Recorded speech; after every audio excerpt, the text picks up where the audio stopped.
Hello there, Virgo sign. Welcome to your monthly reading. So, Virgo, this reading is for the month of May. Love reading for Virgo, Sun, Moon, Rising, Venus. Virgo, hindi lahat ng Virgo maka-resonate sa reading na to. So, takes what resonates and leave the rest. Cross what yours, pwedeng kayo at hindi sila Virgo sign. So, put yourself in a situation kung saan kayo naka-resonate. Virgo, if hindi kayo naka-resonate sa reading na to, please do check your other placements, your sun, your moon, your rising, your Venus sign. Pwedeng doon kayo maka-resonate at hindi dito. Virgo, if hindi kayo naka-resonate at all, then this reading is not for you. Virgo, let's start. I'm going to pull an oracle card. This is a situation oracle card, Virgo. Pipili tayo ng isa for you and isa for your person. So what is your situation right now, Virgo? Virgo love reading for the month of May. Today, present, now, in the moment. So, let's see. Sa person side mo, what is their situation, Virgo? Wish, hope, praying, yearning. So, ano yung gusto niyang sabihin sa'yo, Virgo?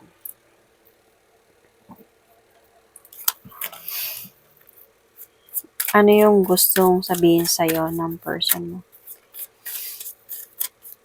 This is the hidden truth oracle card. I hid who I really am from you.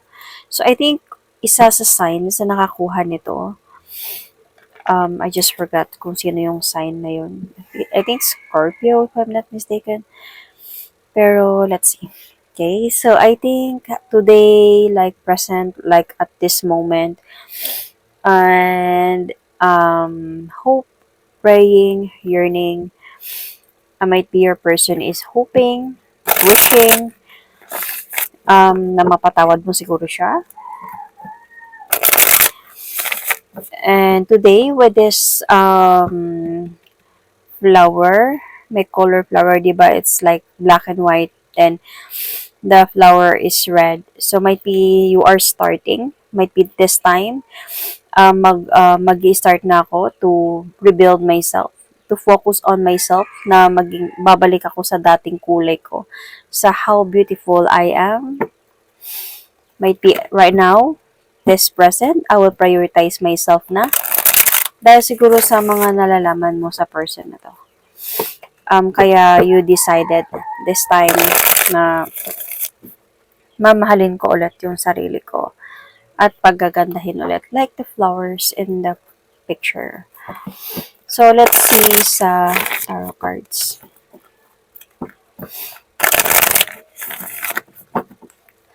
Virgo, month of May, love reading. Virgo, month of May, love reading. For Virgo, month of May, love reading. For Virgo, Virgo, month of May, love reading. Virgo, Sun, Moon, Rising, Venus.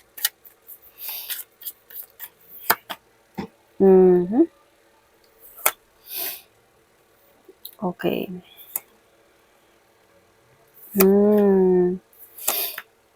Nasaktan ka pala talaga recently. I think this is recently. Or this is in the past.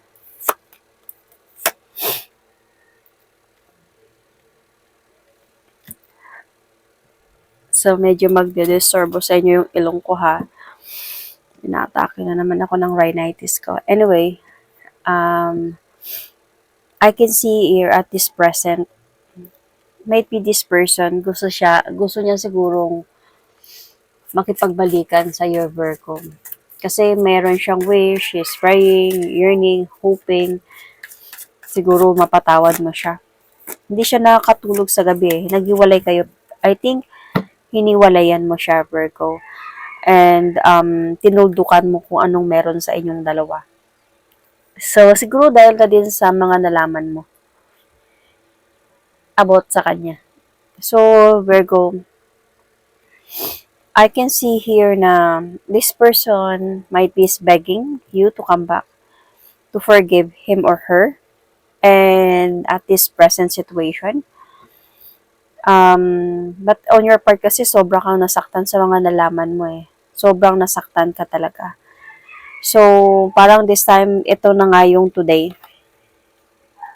Ito yung pinili mo sa sarili mo na maging ikaw. To focus on yourself, to rebuild yourself, to move on. So, the challenge here is how? Of course, hindi madali to. Minahal mo tong person na to. So, paano ko gawin yun? Paano ko tudukan to? How can I cut off the cycle and to have some changes in my life?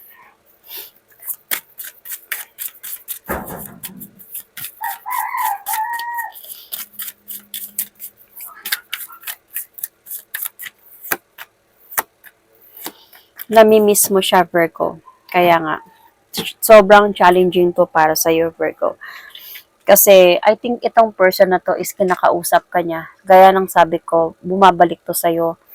Might be begging you to, kung may ingay kayo narinig, pasensya na. Might be begging you to come back. And ikaw is parang naiipit ka sa sitwasyon ngayon. So, let's continue. Na-aching ako. Anyway, where am I? So, ito na ngayon. Kinakausap ka niya. I think kasi nga nagbe-beg pa din siya na napatawarin mo siya. Either bumabalik to sa'yo, nagipagbalikan. Kasi this is the distant past. So, ibig sabihin, in the distant past, nangyari na yung pain, nangyari na yung sinaktan ka niya. So, ngayon confused ka, naiipit ka sa sitwasyon kung papatawarin mo ba siya or hindi. Kasi bakit? Mahal mo siya eh. Na-miss mo siya. So, this is a very challenge para sa'yo. Na ready ka na sanang mag-move forward and tapos ngayon ganito yung nangyari. So, kasi nga, ito na nga yung distant past. Sobra kanyang sinaktan.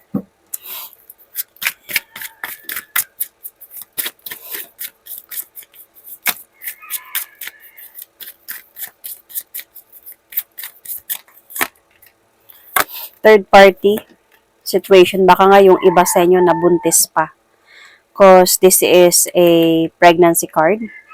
So, pwedeng ganito yung nangyari. Okay? Some of you naman is just a woman, ganyan. Or may pinakasalan ba siya, ganyan. Pero some of you might be may nakabuntis siya, and pinakasalan niya. Third party. Because this is third party, ibig sabihin na una ka. So, there is a possibility na nabuntis because this could also be a responsibility as a father figure here. So, hindi niya ginusto na nangyari yon, pero of course, hindi siya innocent sa panloloko niya. So, hindi niya lang ginusto na nakabuo because this is a pregnancy card. So, ayun na, as a point na sobra kang nasaktan sa ginawa niya. Kaya nga, to the point na at this present past is dito na talaga kayo dahan-dahan na nawasak hanggang sa naghiwalay kayong dalawa. Sobrang nawasak. I think itong sitwasyon na to, tinago niya to sa'yo because this is I hid who I really am from you. So, tinago niya to sa'yo until siguro sa nalaman mo to. Kasi at this present, hiwalay na kayo eh. Bumabalik lang talaga siya sa'yo. So, dahan-dahan kayo nawasak dalawa, dahan-dahan, hanggang sa nalaman mo yung totoo, na ganun nga, yung nangyari. Kaya may mga pagbabago na.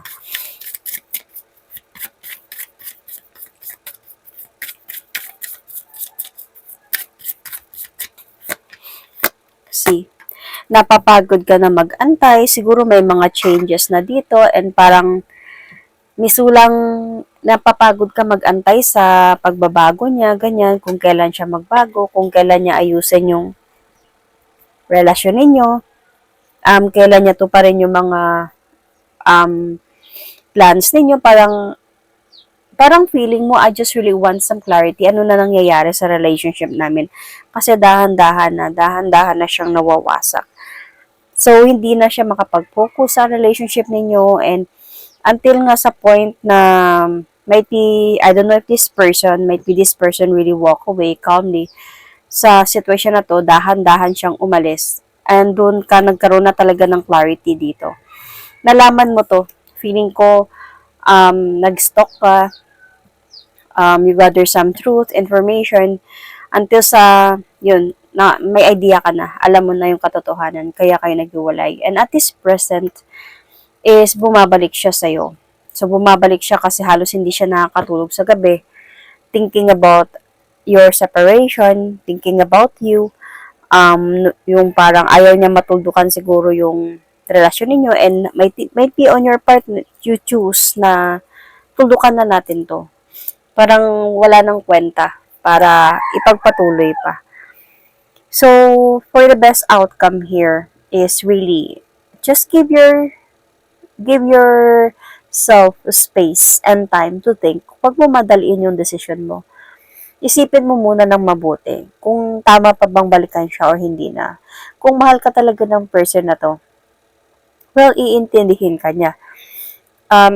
Maiintindihan niya na you need space to think sa pagbabalik niya, whether to accept him again or not. Whether to trust him again or not anymore. So, this is the best outcome para at least makapag-isip ka ng maayos, makapag-decide ka ng maayos. You can find the right path, saan ka papatungo, pabalik sa kanya, or what. Kasi naiipit ka na sa sitwasyon bumabalik talaga kasi siya sa'yo. Alam mo yung nagmo-move on ka na. Ayaw mo na siyang tanggapin. Pero eto na ngayon, wishing, hoping, praying, yearning, might be this person is really begging you, please, patawarin mo ako, pagbigyan mo ako, lagi kanyang ini-stalk, lagi kanyang message, ayusin natin yung relasyon natin. He is offering you new beginning, commitment, and love sa'yo. Dito ka nahihirapan. So, might as well, the best outcome is, tell this person na, please, bigyan mo ako ng panahon na makapag-isip. Bigyan mo ako ng time na, yung parang makapag-desisyon ako ng maayos, nang hindi ko madali yung sarili ko. So, at the immediate future, let's clarify this.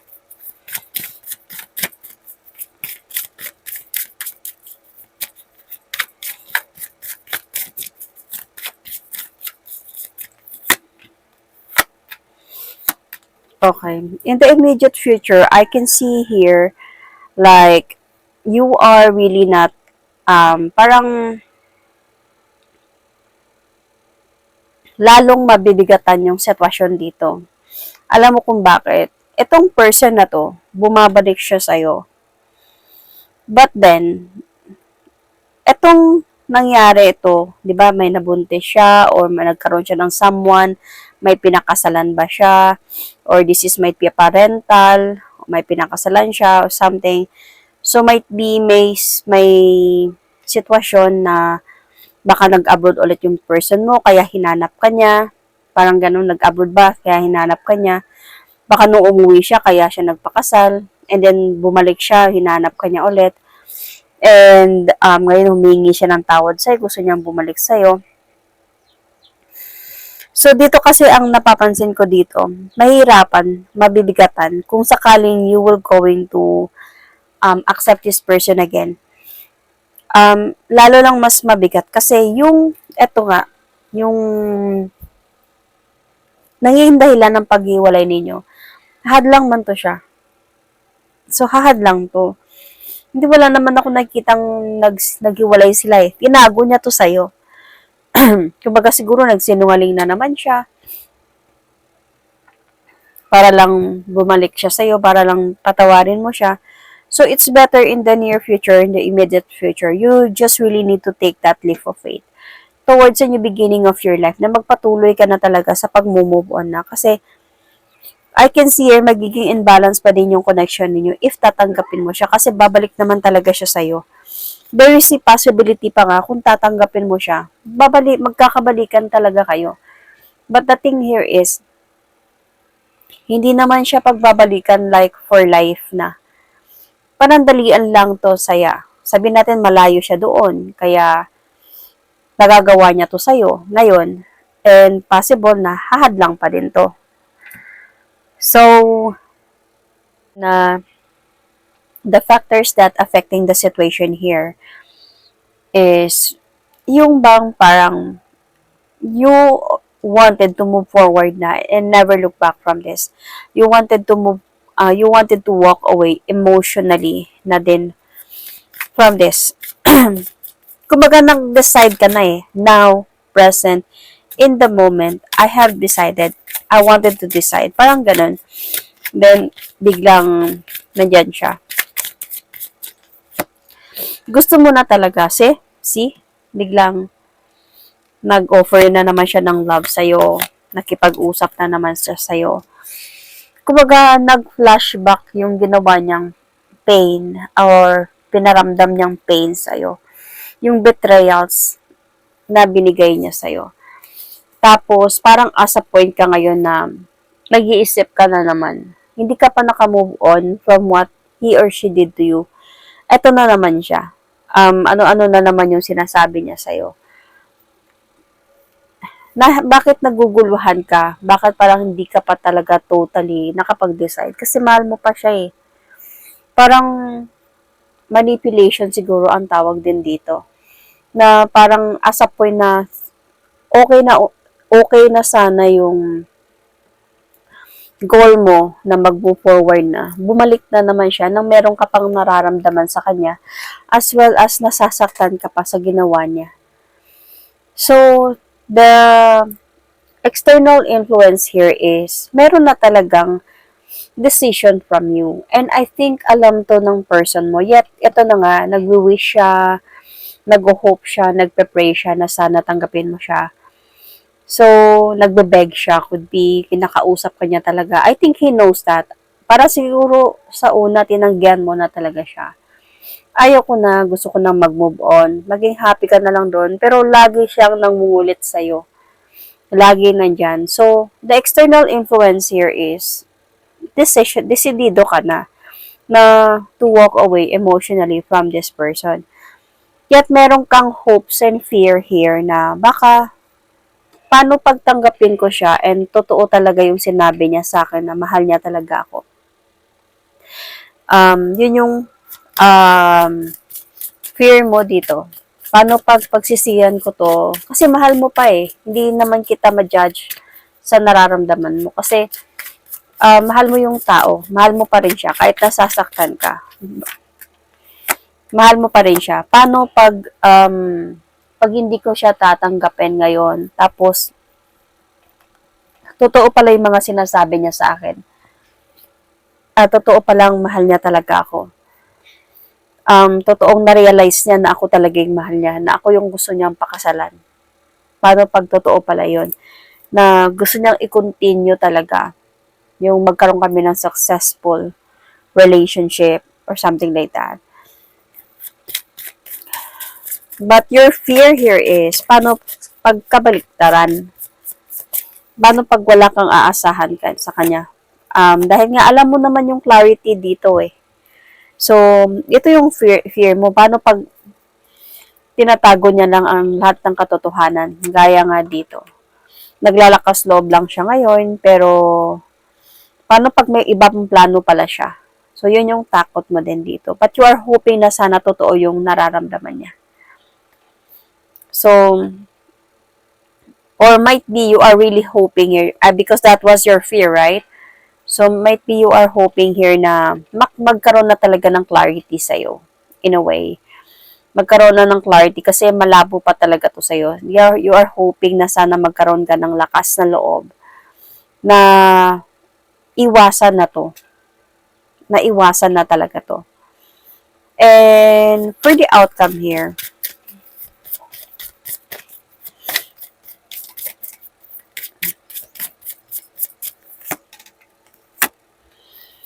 meron kang decision talaga dito na gagawin, Virgo. Hindi madali tong decision na to. Pero, mapagdesisyon mo na talaga ito.